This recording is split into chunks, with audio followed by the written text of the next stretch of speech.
étapes de Fongolimbi, Salemata, Moussala, Sansamba, Koulia, M. Sayer Ndaw, le gouverneur de la région de Kédougou, a passé les commandes à Mme Diegingom, son adjointe chargée des affaires administratives, pour effectuer la dernière étape de Madina Bafé dans le département de Saraya. La délégation a été accueillie par des autorités administratives à Bembou, chef-lieu de commune, par ailleurs porte d'entrée du département de Saraya.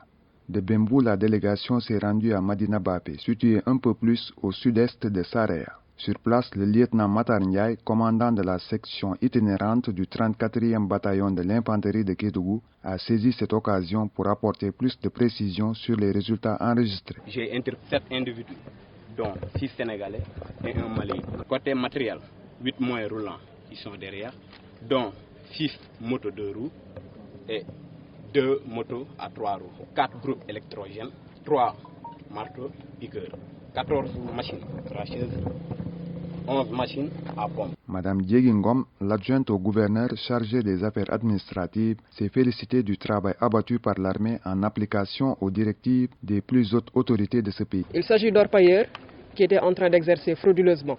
Comme vous le savez, les activités d'orpaillage sont suspendues jusqu'à nouvel ordre. Ainsi, dans le cadre de leur mission de patrouille, ils ont repéré certains individus et ont saisi leur matériel, ce qui est tout à fait normal. Et je profite de l'occasion pour remercier, féliciter et encourager les responsables des forces de défense et de sécurité, non seulement pour cette dynamique de collaboration entre eux, car la lutte contre le coronavirus, ce n'est pas une affaire personnelle, c'est un combat communautaire, c'est un combat de tout un chacun. Et comme a l'habitude de le dire, monsieur le gouverneur, mieux vaut être solidaire que solitaire. En tant que représentant des communautés, le maire de la commune de Madina Bafé a tenté de solliciter des autorités la clémence en fondant son argumentaire sur les difficiles conditions de vie dans la zone. Cette situation découlerait des effets collatéraux de la pandémie du coronavirus. Si une solution alternative n'est pas trouvée, il y aura des problèmes. Et je vous assure qu'ils peuvent créer des brèches et aller dans les pays voisins. Parce que le Mali n'est pas loin, la Guinée n'est pas loin. Donc la commune partage ces deux frontières. En Guinée, il y a le Djoura. Donc les gens vont se cacher pour aller travailler et donner de quoi manger à leur famille.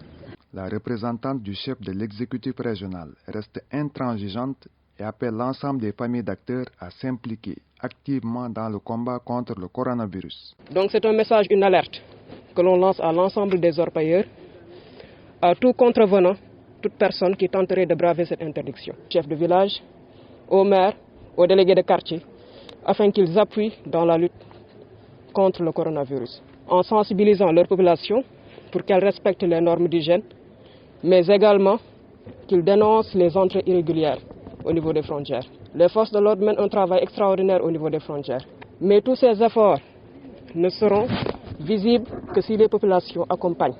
La délégation a pris congé des éléments de la section itinérante du 34e bataillon d'infanterie de Kédougou avant de reprendre le chemin du retour.